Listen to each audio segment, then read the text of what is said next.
Hello everyone. Today here in this particular video we are going to discuss secularism as we understand in India. Before going forward with the discussion, let's first try and understand the meaning or definition of the word secularism. As we understand in broader perspective, secularism means promotion of national or a broader group identity as against any narrow or selfish group identity. But if we compare this meaning with the dictionary meaning of secularism, the dictionary meaning, whether it's Oxford Dictionary or Cambridge Dictionary, it specifically talks about separation of the concept of state as against religion.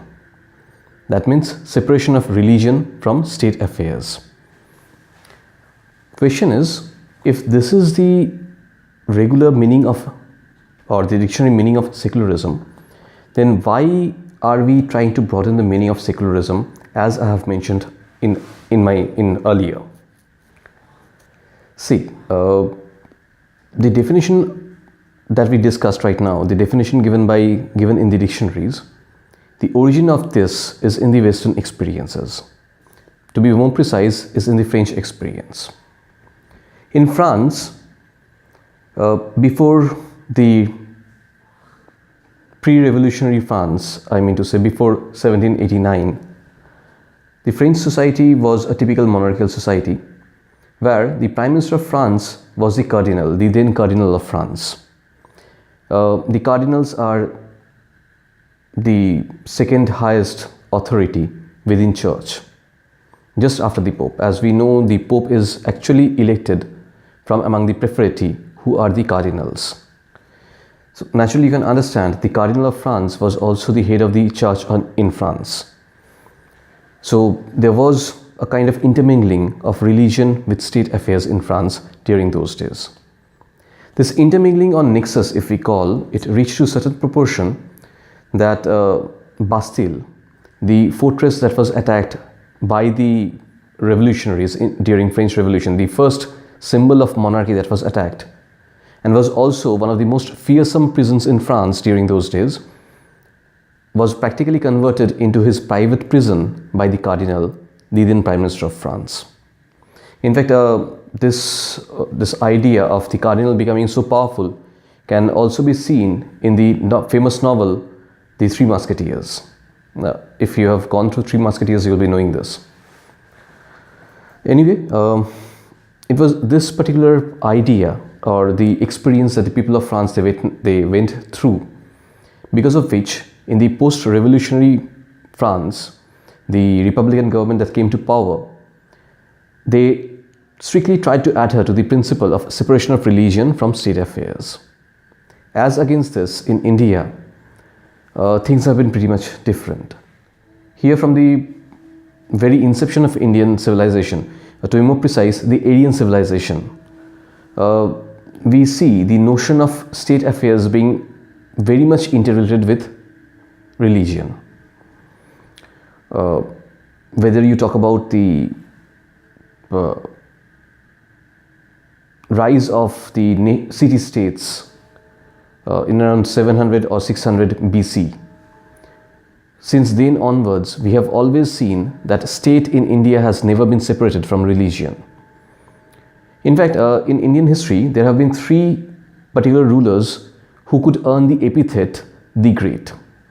First and foremost of them was Ashoka. Second was Kanishka the Great. And third was Akbar. The reason why they have been called as the Great is the notion of welfare that they could integrate in their state affairs by moving one step ahead of their time. This notion of welfare, what they adhered to was primarily the gift of the religious sanctions or the principles of welfare within the religion they adhered to. Dhamma of Ashoka is a typical example of that. By Dhamma, Ashoka was not talking about Buddhist religion or Buddhist dharma.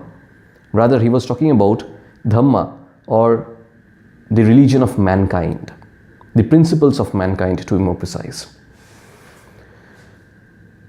It is this principle of religious tolerance or humanity, promotion of mankind, that could be seen in Indian tradition was also upheld by the father of the nation, Mahatma Gandhi.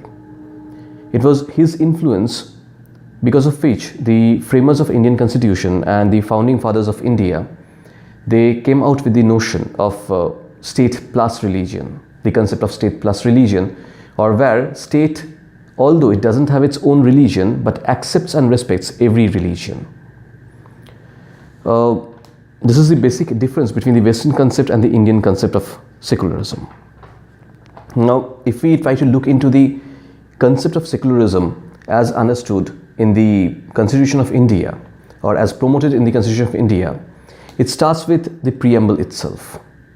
The preamble, in clear words today, it states that India being a secular socialist democratic republic. Though I have to admit that this word secular was inserted in the preamble in the 42nd Amendment in 1976. At the same time, Article 14 of the Constitution talks about equality before law and equal protection of law. Article 15 talks about equal or rather no discrimination on the basis of religion, race, caste, creed or gender. Article 16 talks about equality in opportunity. Article 19 talks about freedom of expression and thought, freedom of speech as well. Article 21 talks about right to life with dignity, right to life and personal liberty, which as per the reinterpretation or the judicial interpretation of the particular article in 1978 in Maneka Gandhi versus Union of India, became right to life with dignity.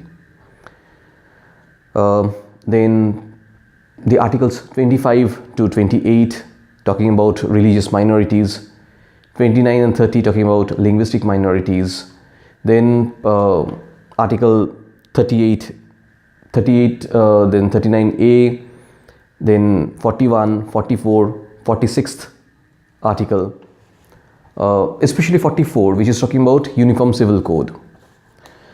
They all have been trying to promote secularism in one way or the other. I would suggest you to go through the material that accompanies this particular video, and you will get details of these articles, how they are trying to promote secularism in Indian society. One thing which requires mentioning very clearly or specially is Article 51AE. 51A, once again, the concept of fundamental duties, which was inserted by the 42nd Amendment in 1976. In this particular article, it tries to promote common brotherhood or try to promotes the notion of secularism among the people or the masses of India. Now, whether it's preamble or Article 51AE, none of them were part of the original constitution as it was passed by the Constituent Assembly in 1949 or as it came into force on 26th of January 1950. As a result of this, a needless debate which came up or which cropped up, we all know about it in the very recent past as well. The same debate came into light. Why time and again this particular issue is coming? The primary reason is that since this word secular was not inserted in the constitution or in the preamble of the constitution by the founding fathers or the framers of the Indian Constitution. So yes, there is a section who has, or rather who have this kind of notion that since it was not a part of the original constitution, so it should be removed. If this is the point of view of one section in the society, then in opposition to this particular section, there is another section whom can be, or I would be taking the example of Justice V.N. Khare, the former Chief Justice of India, his statement. He says that with or without the word secular, Indian Constitution itself is secular. Now, why does Justice V.N. Khare, he says like this? Look, whether it's Article 14, Article 15, 16, 25 to 28, 29, 30, all these articles, 38, 39A, all these articles, they have been part of the original constitution. They have not been added later on or subsequently. Since they were there in the original constitution, so from here itself we can say, or we can understand, that the basic notion of the framers of the constitution, it was to create a secular constitution for India, or to establish India as a secular socialist, not exactly socialist, but a secular democratic republic. I don't know whether they wanted to make it socialist or not. I'm not getting into that debate right now, but at least secular, that's for sure. As for the significance of secularism in India today, well, yes, the plurality or the diversity that we enjoy is so dear to us. The very premise of this diversity lies in the premise of tolerance. It is this tolerance which is also one of the primary facets of secularism, or is a gift of secularism. So, if we want to have our society this way only, the way it is, secularism has to be one of the basic tenets of it. This is the discussion about secularism in India as it is. This is only one topic of the whole discussion. We'll be continuing. The next particular video will be on the effect of globalization on Indian society. Thank you.